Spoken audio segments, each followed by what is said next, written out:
Welcome back to the Truth to Power podcast with Mariel Nanasi. This is a part of New Energy's Economy's attempt to get some information out, and I'm, as always, sitting down with attorney and executive director of New Energy Economy, Mariel Nanasi. How are you today? I'm very good, thank you. So we've talked about coal ash, we've talked about the rate case, but we're going to get into something a little bit bigger now. I understand that you are going in front of the Supreme Court of New Mexico, and tell us about what's going on with that. So on September 15th at 9 o'clock, and I invite all of you who are listening and all of your friends to tune into that, either to come in person, it's on Don Diego and Alameda in Santa Fe, or you can look it up online. I believe they have a YouTube channel. So on September 15th, we're going to be defending the Commission's correct decision, supported by substantial evidence. And that's important because I'll talk about that in a minute, to reject the attempt to merge by Avangrid Iberdrola with PNM, Public Service Company of New Mexico. And just to give you, who are the players, Avangrid is a $36 billion company that is owned primarily by Iberdrola, a Spanish conglomerate, a worldwide conglomerate. Iberdrola owns Avangrid stock, 81.5% of Avangrid stock, and then Qatar, the government of Qatar, and also BlackRock owns the rest of Avangrid. And Avangrid has a number of subsidiary, what they call affiliate utilities in the Northeast, primarily in Maine, Connecticut, and New York. And so what we did, and really what this merger is it's a buyout, right? It's Avangrid saying, we want to own PNM. And we want to control it. And one of the criticisms that came out during the merger hearings, and New Energy Economy led the opposition to the merger. And one of the things that came out was, this is really not going to be a locally run utility anymore. This is going to be a utility that follows the dictates of and requirements of the Iberdrola parent company. And that's not just like my or our supposition. That is comes from management audits that were done in Maine, in New York, and in Connecticut. And what they said was that, in fact, Iberdrola has and has an outsized influence at the local level, and Avangrid, and then their different affiliate utilities, including there's something that was so interesting that we put into the record, Avangrid's own SEC filings, which are the Securities and Exchange Commission filings, which apparently utilities and all companies try not to lie, because if you lie and you get caught, there are civil and criminal penalties as a result. So that's a good place to do research, is the SEC filings of the different companies, which is now a practice of New Energy Economy. Anyway, in the Avangrid filings with the SEC, it says, under the headline risk factors, it says that if you are a shareholder of Avangrid, beware, because Avangrid's or your interest in Avangrid might not be the same as Iberdrola's. And so that just shows you right there that who's controlling the shots, not what is even best for ratepayers, but is what is best for Iberdrola. You said something that amazed me before about the government of Qatar owning it. So that's amazing, because they have absolute interest in oil and gas. and yet they have partial ownership in this company, which if you look up Avangrid, you would think that they were the most renewable thing to hit planet Earth, you know. Yeah, and that's a whole it's not the case at all. And yeah, you're right. Their logo they have great PR spin, and their logo are 3 leaves. And in fact, when I learned initially that Avangrid was going to come to New Mexico, or was proposing to come to New Mexico before we won, I was like, finally, PNM will move towards renewables even quicker. But the fact of the matter is, Avangrid only has 2% solar in its entire portfolio. They definitely have much more wind, but they have gas and they have nuclear. They don't have coal, but they do have lots of gas. As a matter of fact, some of the utilities that they run in New York are only gas companies. So, and it's not only that they have that in their portfolio, but that they've gone to extraordinary efforts to block legislation and block resolutions in Connecticut specifically, and maybe somewhere else. And they were found to be the number one essentially delayer of climate legislation and action by a Brown University study just a couple of years ago. So again, this is, they're not what they portend to be. That's amazing. So they're coming along. They're coming to New Mexico. They have a history in Connecticut, New York, Maine, where they have bought local, the Connecticut version of PNM and all that, and they have massive problems. It seems like all of the news. If you, unlike Googling Avangrid, you get this fluff story, but if you Google Avangrid Connecticut, Avangrid New York, Avangrid Maine, you see these stories about harassment, bill hikes, outages, bad customer service, and then, like you just said, this story is dropping outright manipulation of the political process. So these seem like we're kind of a scary guy to have around in New Mexico. Exactly, and that is precisely why the PRC rejected the merger application. So they were planning on coming here, and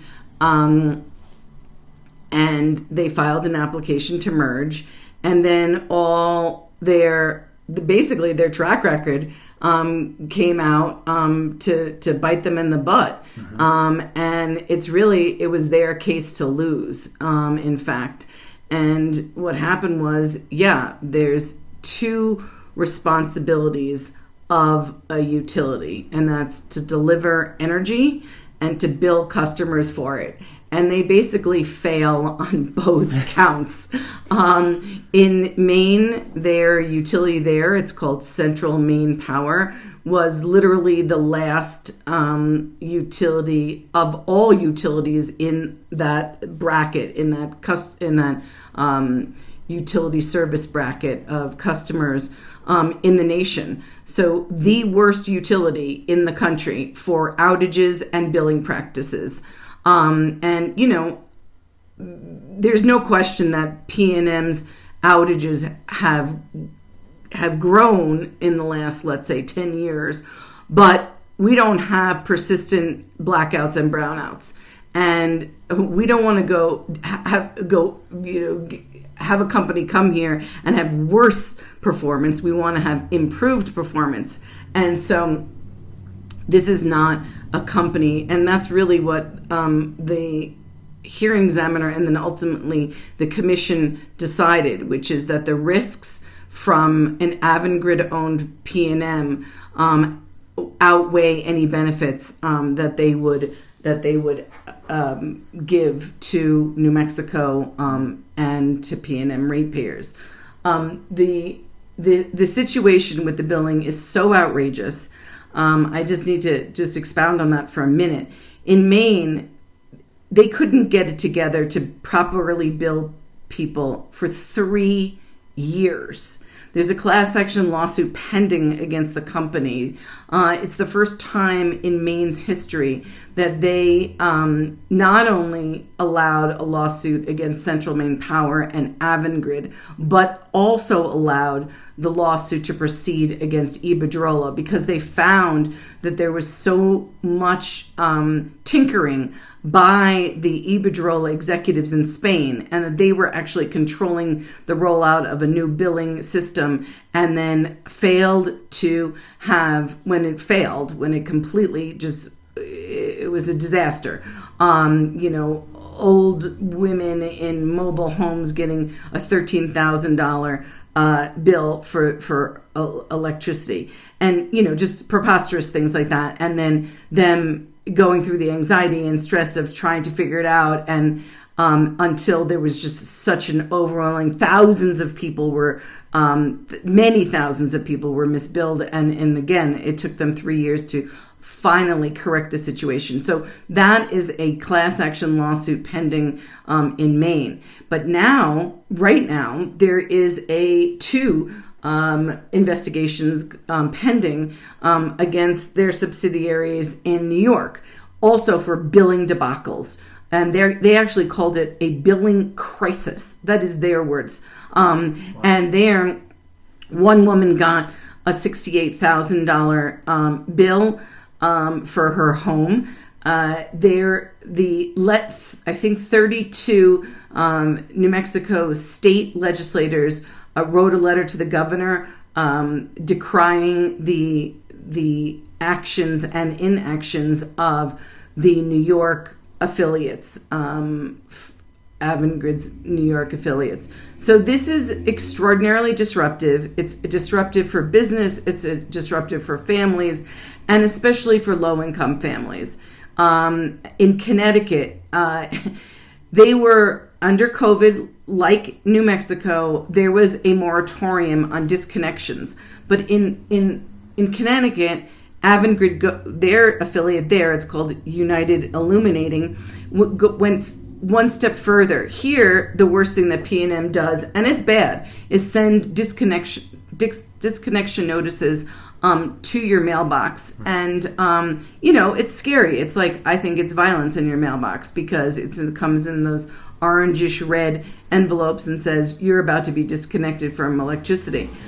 Right. And then you have to pay that reconnection fee. But with Avangrid's affiliate, United Illuminating in Connecticut, they went one step further. They not only continue to continue to disconnect people during COVID, they garnished people's wages. So that means they had a team, an army of lawyers to go into court and say that the disconnection wasn't enough, that they would go in and they said to those people's employers, we need to get paid before the person gets their paycheck. And that's a level that we don't even see with PNM. And that was against the moratorium by the Public Utility Regulatory Agency there. And Avangrid and United Illuminating were fined a couple of $1 million for that practice. But that is the kind of inhospitable, that's saying it really nicely, kind of measures that Avangrid has taken and will take if they come here. And really, the commission essentially said that the risks, of them coming here outweighed the benefits. And there are a number of other reasons that the commission illuminated about that risk.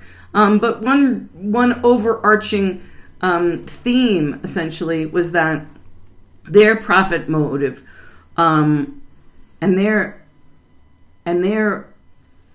desire to lavish investors with high returns was more important than basic customer service. And that's really the nugget. And that is what the hearing examiner found, and that is what the commission found in a bipartisan, unanimous decision that was very strongly worded. They shut it down. They said, no, this merger is not in the public interest. And it ended up that Avangrid agreed to some greater protections than we even have right now with PNM. But even with those added, call them benefits or safeguards or guardrails, the commission unanimously decided that it was just too risky to have them come here, and that they would not be a benefit for New Mexico, including the fact that, I just wanted to say one thing that I forgot before, was that it was quite interesting. You talked about like the renewables and that they appear one way and then are actually different. Right. One of the things that the hearing examiner found was that he believed that they might even slow the progress, the transition to renewables. And that, in fact, again, that's one of the accusations that was pending at the time during the hearing against Avangrid in Maine, that they were basically choosing their interconnection of dirty energy on the transmission lines over rooftop solar and community solar and allowing that space on the transmission lines.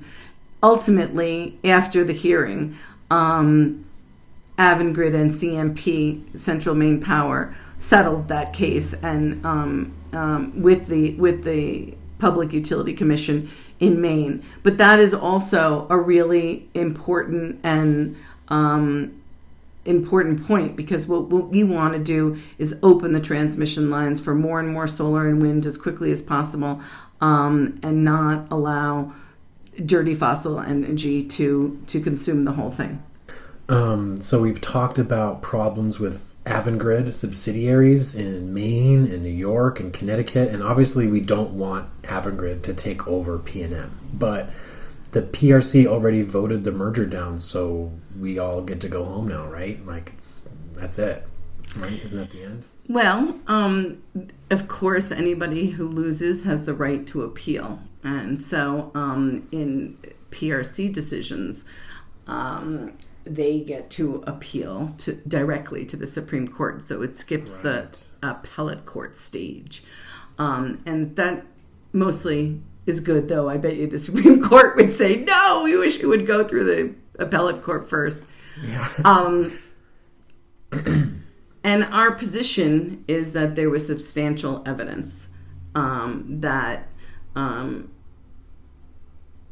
the commission based their decision on, that the hearing examiner based his decision on substantial evidence, that it was too risky and not worth the benefits that Avangrid was offering, and then the commission upheld that unanimously. So now it goes to the Supreme Court, and one of the main questions before them, or the main question before them, was the decision before the commission what's called arbitrary and capricious or inconsistent with law? And was it based on substantial evidence? And that's why I used that phrase before, substantial evidence. And Avangrid and PNM are saying, they literally said, well, the commission put its thumb on the scale of risk. That is the phrase they used. And didn't look at the whole record and to determine all the benefits that we were going to give to ratepayers. And so, of course, I disagree with that. I think that they did look at the whole record, and that's when they decided, hey, you know what? This is like, this is a train wreck going to happen. Ratepayers are facing all sorts of problems with performance, customer performance, and customer service. Rates will go up, which is what has happened everywhere Avangrid is.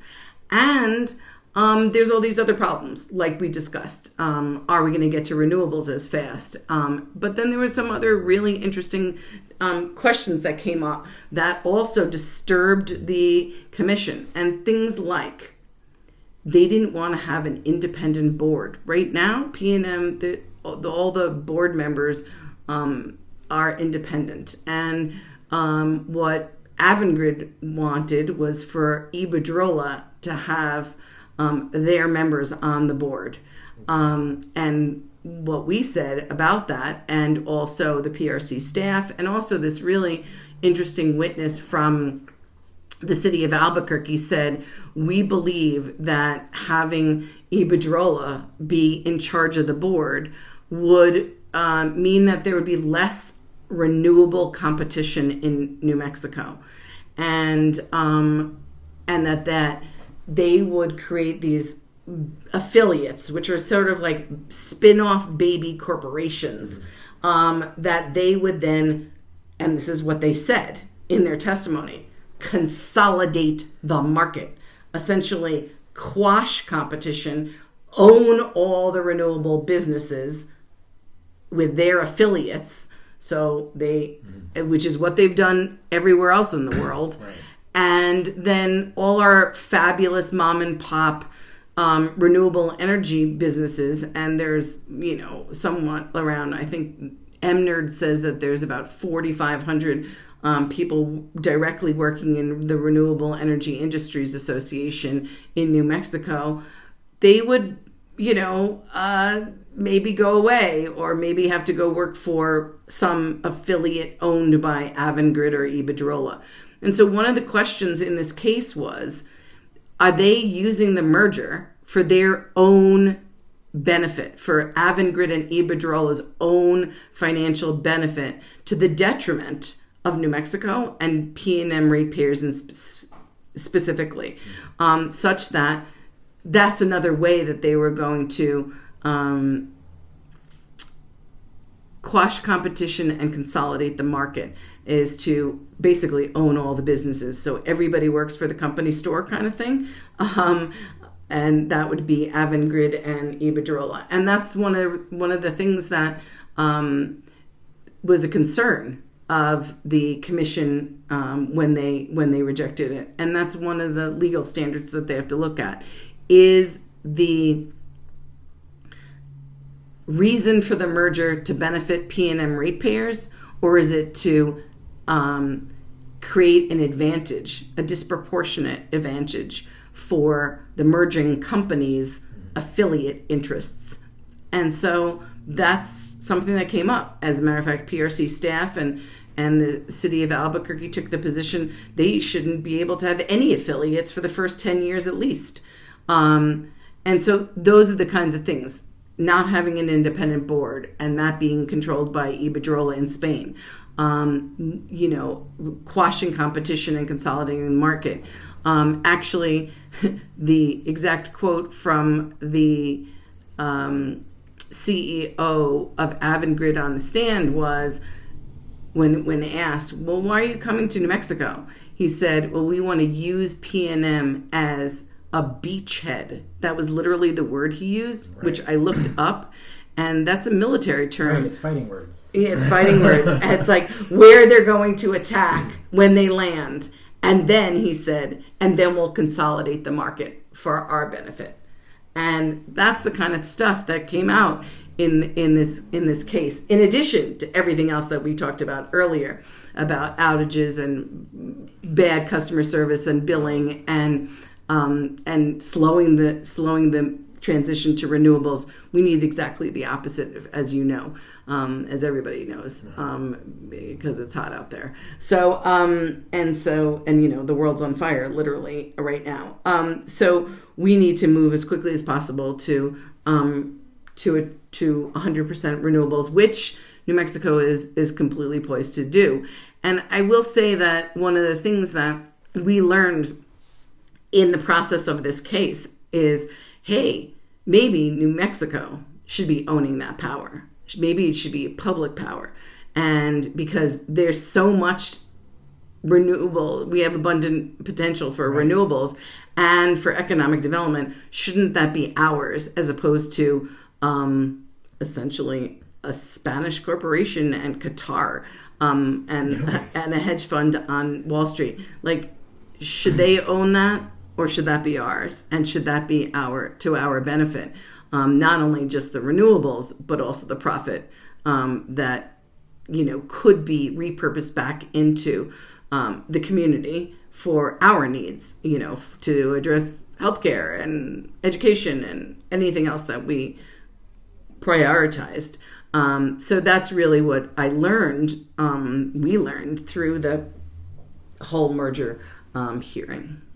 It's incredible. And hearing of the rhetoric about a beachhead coming out really is illuminating about the intentions. He said it all right there, that New Mexicans just want affordable rates and to keep their lights on and to not have the climate go haywire on their watch for their children. I think that's most New Mexicans want that. And meanwhile, our power company is like saddling up like Roosevelt or something, coming into like guns a-blazing and horns a-whistling.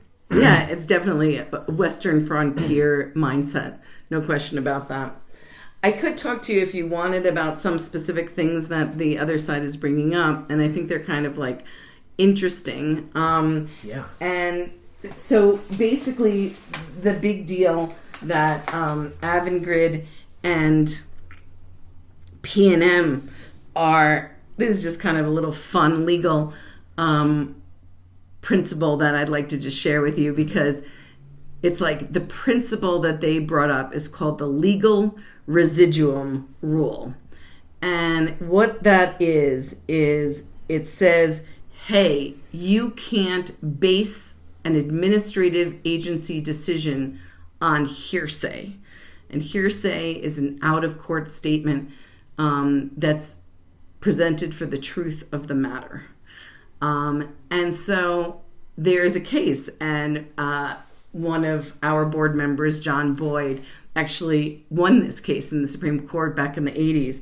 So that was our advantage because he knew that case intimately, and that was a Trujillo case. And what it stood for was that there was a man named Mr. Trujillo who had a job, and he was discharged from his job, and John Boyd represented him, and 6 charges of employment misconduct were lodged against him. 5 of the 6 charges were found not to be meritorious at all. So forget about that.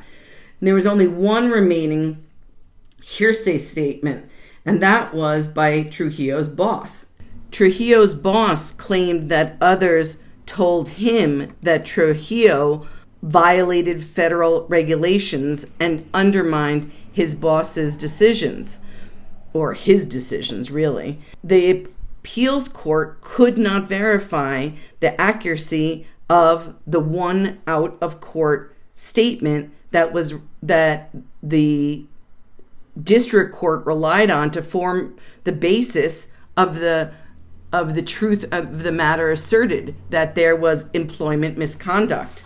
And because the statement was not reliable or substantiated or competent, the Supreme Court held that one controverted, unreliable, incompetent statement was not enough for Trujillo to lose his job.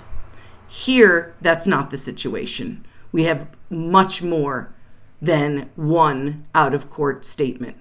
And in fact, Trujillo controverted that statement, and he said, no, that's not true. So the one statement that was the basis, that formed the basis of him being kicked out of his job, was contested by Trujillo himself.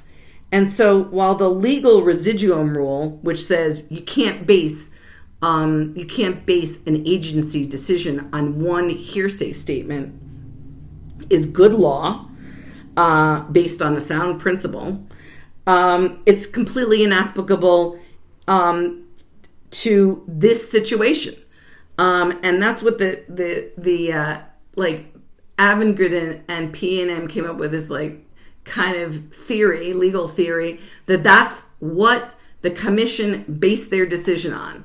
And the supposed hearsay were 2 things in particular.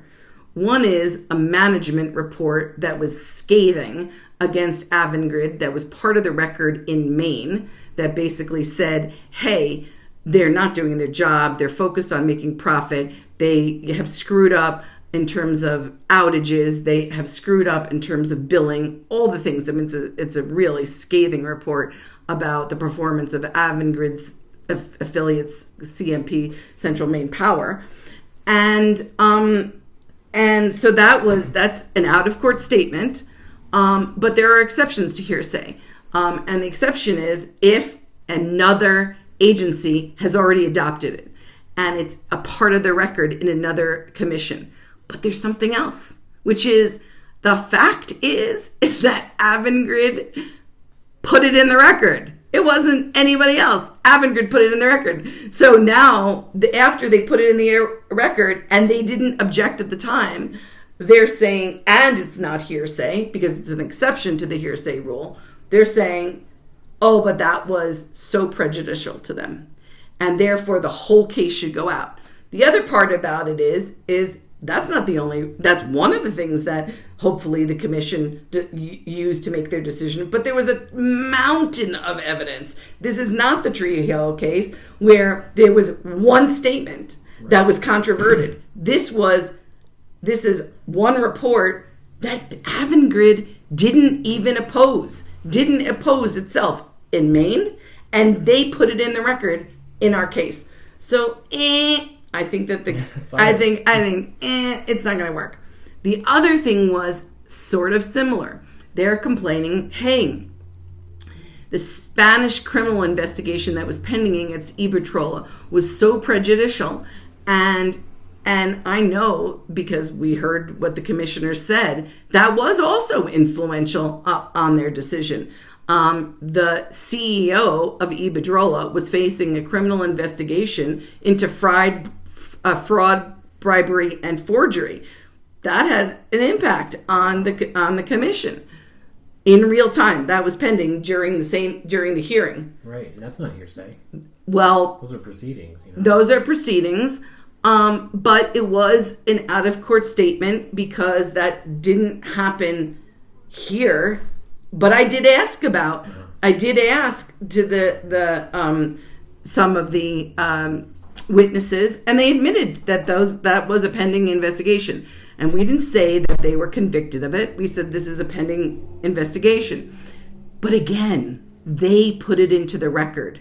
And again, it was not nearly the only information or evidence that the commission, that the hearing examiner or the commission used to make their decision. It was something that they noted and they were disturbed by.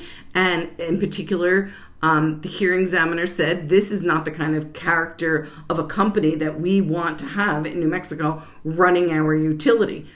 But it wasn't the only evidence. I mean, if you look at the hearing examiner's meticulous 450-page ruling in the case, or recommended ruling, there were so many other things, including all the outages, including all the other performance problems that Avangrid had.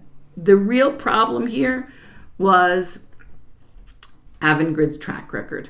And were these things included in that? They were.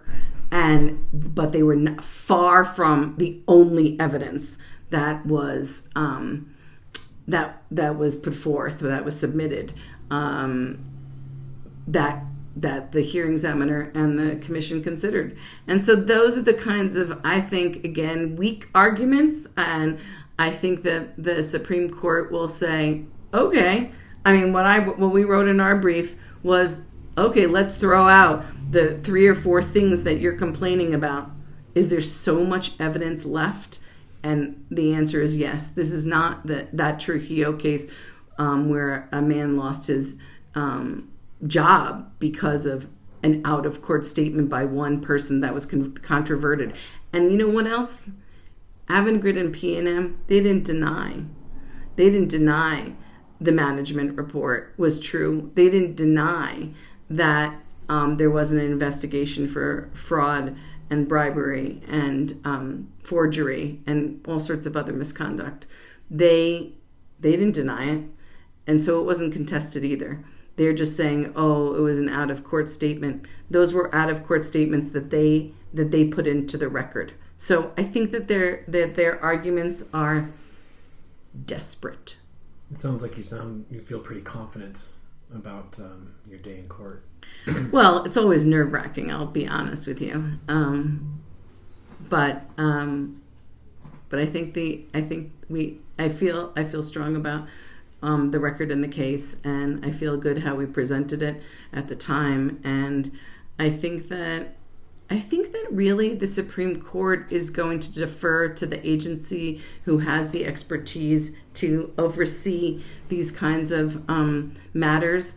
And really, what is the Supreme Court going to do? Second guess the agency and say, "Oh no, we should allow them to merge because we're going to take the risk of outages and failed billing." And the other thing about this failed billing stuff is it didn't just happen in Maine. It happened in other places as well.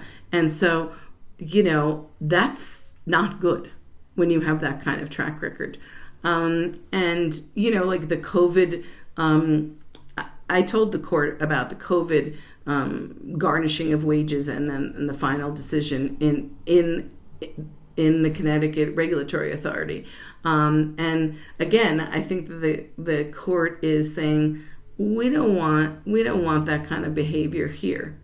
And so I think that we're in a good position. Yeah, I think that we're in a good position. And I think New Mexico, most importantly, is in a good position because we want to get better, not go backwards.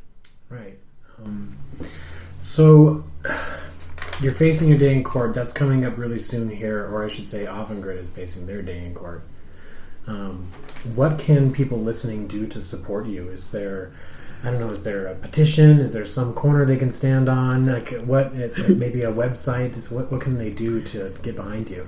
Well, I think that there is a website, and I think that there's a website called New Mexicans Against the Avangrid Merger, something very close to that, that people can look up. That has been,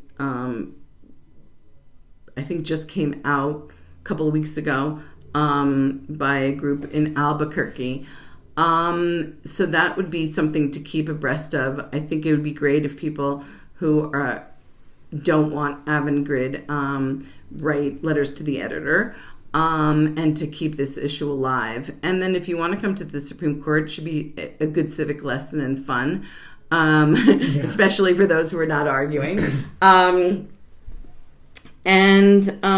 That's what I think are the biggest things right there in that. And I think that the reason that's important is because we want the public to be heard, and we want their voice. Yeah, we want the Supreme Court to know that the public is still concerned and wants Avangrid not to be in this state and to get out, keep them out. Basically, keep them out is sort of the mantra that would be good. They're wrong for New Mexico. This is like Spanish colonization 2.0. Right, it's right back to it. We had Spanish, we had nuclear, now we have this kind of colonization. Right. Well, it's been lovely talking to you again about these issues, and I wish you all the luck in the world.